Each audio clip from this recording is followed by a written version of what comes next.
The message I want to bring, I said beforehand, a God incident as opposed to a coincidence. We had a meeting, the family meeting in church, fish and chip supper, and some of the things that were spoken about is what can we do? What is our future? And what was very high on the agenda at that meeting from people like Sue and Colin and from Shami was they want to serve the community in some way. And there were all sorts of ideas, the pop-up shops, food banks. We have done night shelter and soup kitchen, and things like that. Nothing definite was formed. Phil went away to a meeting to talk about pop-up shops. And the best we got, and this is not insignificant, was we could help Simon and Nick, who run the pop-up shop at St Matthew's.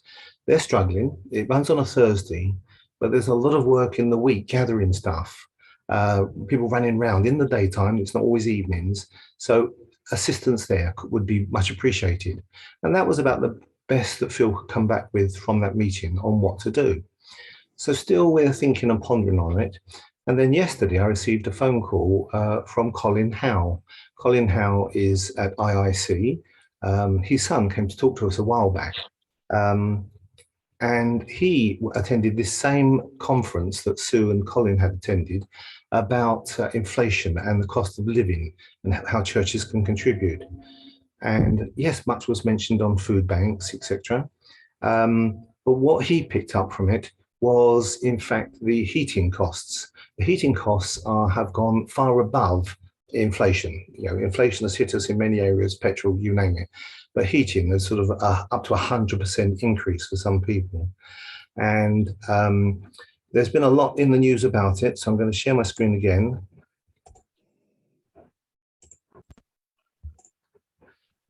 You may or may not know of Martin Lewis. He's a journalist and the money-saving expert. He's on BBC, independent channels, and writes in the press. And he made this statement. Martin Lewis forecasts civil unrest because of the energy crisis. Mr. Lewis told the Sunday Telegraph, "We need to keep people fed, but we need to keep them warm. If we get this wrong, then we reach the point where we risk civil unrest. When breadwinners cannot provide, anger and civil unrest brews. I don't think we are very far off. I get these distraught messages from people. They don't know how to make things add up." Mr. Lewis admitted the current energy crisis is the worst financial disaster he's experienced. He additionally said that he was virtually out of tools to help people. Martin Lewis has made a harrowing suggestion that warm banks may be needed this winter as energy costs continue to soar. Speaking on Twitter, Mr. Lewis suggested that in areas where people cannot afford to pay their energy bills, these energy banks may need to be set up as we get into the colder months of the year. He said, "I can't believe I'm writing this, but I wonder if this winter we'll need warm banks, the equivalent of food banks, where people who can't afford heating are invited to spend their days and evenings at no cost with heating." Examples are libraries and public buildings. And of course, a further example is Christian organizations and church buildings. We've all heard the expression where people struggling on their budgets have to choose between eat or heat. Well, now there's a new phrase hitting the streets, neither eat nor heat. And that is very sad. So Colin contacted me yesterday, just out of the blue. I know Colin from way back. We did the soup kitchen with him and night shelter up to 17, 18 years ago. He went to the same meeting as Sue and Colin Smith, was inspired by what he heard. But when he heard Martin Lewis's statement, he was touched. He realized this was a message from the Lord on what to do. And he wants to set up a heat bank locally. He wants to get churches to come together to contribute. He's proposing that the building adjacent to IIC Church, they have a manse next door, large one. In there, they prepare the soup for the soup kitchen. They have ESOL, other training courses. It's an admirably sized place where you could bring people together in a warm environment. I'll leave the contact details for Colin up because then they're on the video for future reference. But you saw the Help Is Here website has been created nationally, and Network Suffolk is running a version of it. And you can see here how you can link into it. It says, we are working together to serve our communities, the churches and Christian charities of your local area. Our aim is to enable you to find the help you need quickly. Select the item above which matches your need best. And if you cannot read them, those buttons are things like refugee, hunger, crisis, abuse, slavery, benefits, family, etc. And at the bottom, you may see that Hope Church is already a member of that organisation within the Help Is Here website. What Colin wants to do is to add IIC to that as a heat bank with helpers, and he's knocked on our door and said, can we contribute?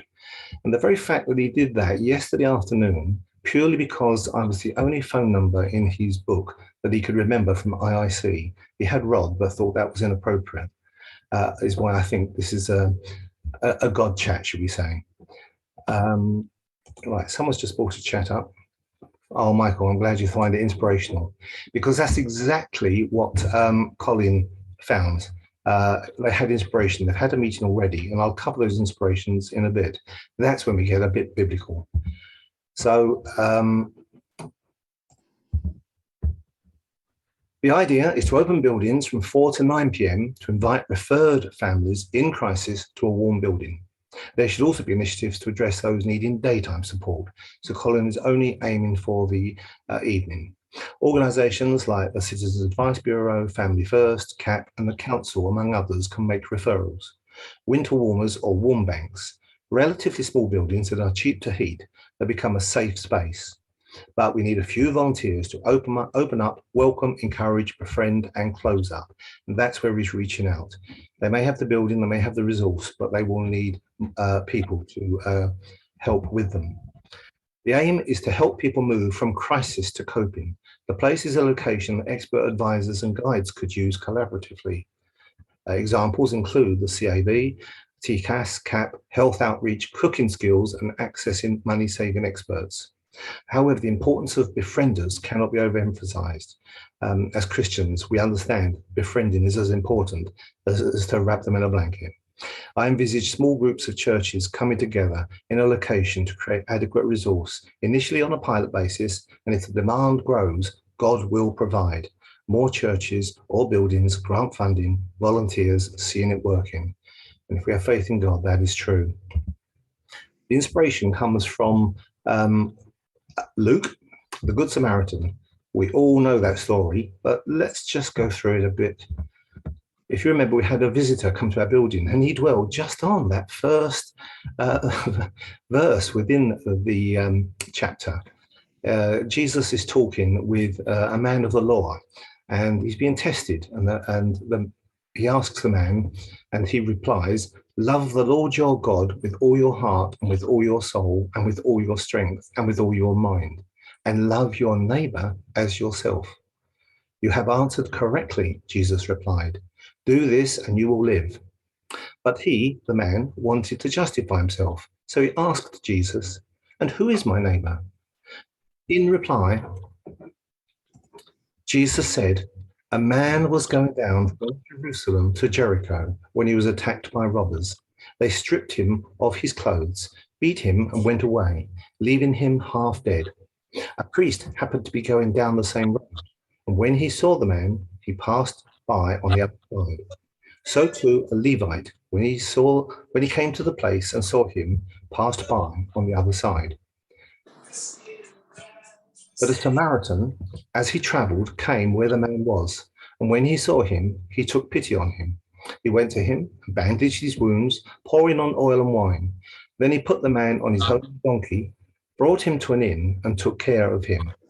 The next day he took out 2 denarii and gave them to the innkeeper. Look after him, he said, and when I return, I will reimburse you for any extra expense you may have. Which of these 3 do you think was a neighbor to the man who fell into the hands of the robbers? The expert in the law replied, well, the one who had mercy on him. And Jesus told him, go and do likewise. Now, the whole essence of that parable is that final statement, go and do likewise. And this is the inspiration behind Colin and the people with whom he's working to try and create this environment, the warm bank. In that parable, the Samaritan was the least likely to help. Of the ones who were most likely, they walked on by. And they see this as the institutions, the organization, the government to some extent. It was the individual least likely who actually turned and helped the man. But he didn't just help him on the spot with his wounds. He tended onward from that. He took him to the inn. And 2 days passed. The following day, he gave more money and said, I will return. So there was a progression. He stayed with him and took him out of a crisis situation and back into normality. And that's the point with the warm banks. They aren't just warm for a night. What Colin is thinking is it could be places where children could do their homework in the warm. It's where people might learn money management. They might learn to cook. There was that MP that said that people don't know how to cook, and he was talking about making a meal for 30p a time, and he was belittled for it. But there is some truth in what he says. If people could learn to use lower cost produce, perhaps in the market, a slow cooker, microwave for boiling a cup of tea instead of a kettle, they can learn to make their money go better, and more importantly, their energy. And these are the sort of things Colin would like to see at these centres, not just a room in which you are warm. Of course, maybe some do just want to be warm and watch the TV. That's fine. It may be that can be possible as well.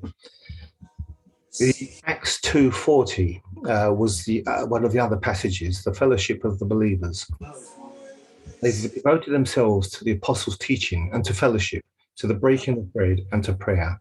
Everyone was filled with awe at the many wonders and signs performed by the apostles. All the believers were together and had everything in common. They sold property and possessions to give to anyone who had need. I think that's a fairly key phrase within this parable. Every day they continued to meet together in the temple courts. They broke bread in their homes and ate together with glad and sincere hearts, praising God and enjoying the favor of all the people. And the Lord added to their numbers daily those who were being saved. That's an important point in giving this help. Maybe people will come to know the Lord, which is part of our mission. And finally, the parable of the great banquet. When he noticed how the guests picked the places of honor at the table, he told them this parable. When someone invites you to a wedding feast, do not take the place of honor, for a person more distinguished than you may have been invited. If so, the host who invited both of you will come and say to you, please give this person your seat. Then, humiliated, you will have to take the least important place. But when you are invited, take the lowest place, so that when your host comes, he will say, friend, move up to a better place. Then you will be honored in the presence of all the other guests. For all those who exalt themselves will be humbled, and those who humble themselves will be exalted. So there's a lesson for us all from that parable. But it goes on. Then Jesus said to his host, when you give a luncheon or dinner, do not invite your friends, your brothers or sisters, your relatives or your rich neighbors. If you do, they may invite you back, and so you will be repaid. But when you give a banquet, invite the poor, the crippled, the lame, the blind, and you will be pleased. Although they cannot repay you, you will be repaid at the resurrection of the righteous. Again, that key phrase sums it up. So you could see these are the inspiration that Colin and the people with whom he's working, to bring about a warm bank. And that is the message that I've wanted to bring today. Literally, a casual phone call yesterday morning, he called me, and I thought it's appropriate that we do, he's knocking at our door, that we do respond. And that is really it. I don't want to take any more of your time. So to finish, we'll play a song appropriate for the message that I brought today.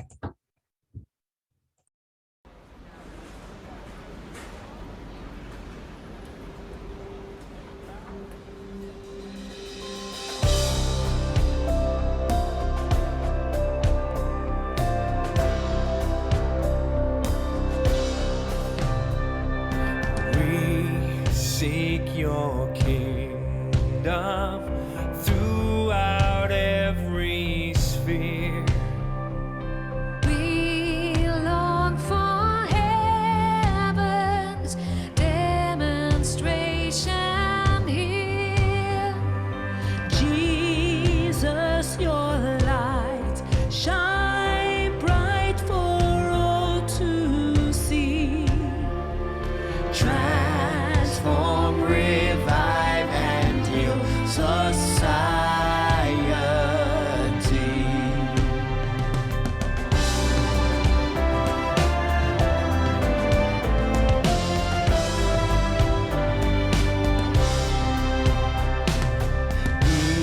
Before all things, in Him all things were made. Inspiring culture, media, and trade. May all our work serve your economy. Transform, revive, and heal society.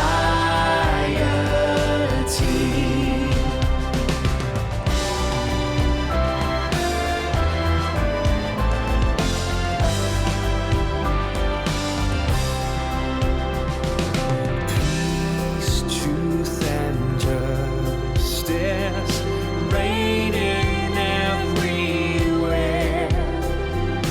With us, be present in our public square. Fill all who lead with your integrity. Transform, revive, and heal society.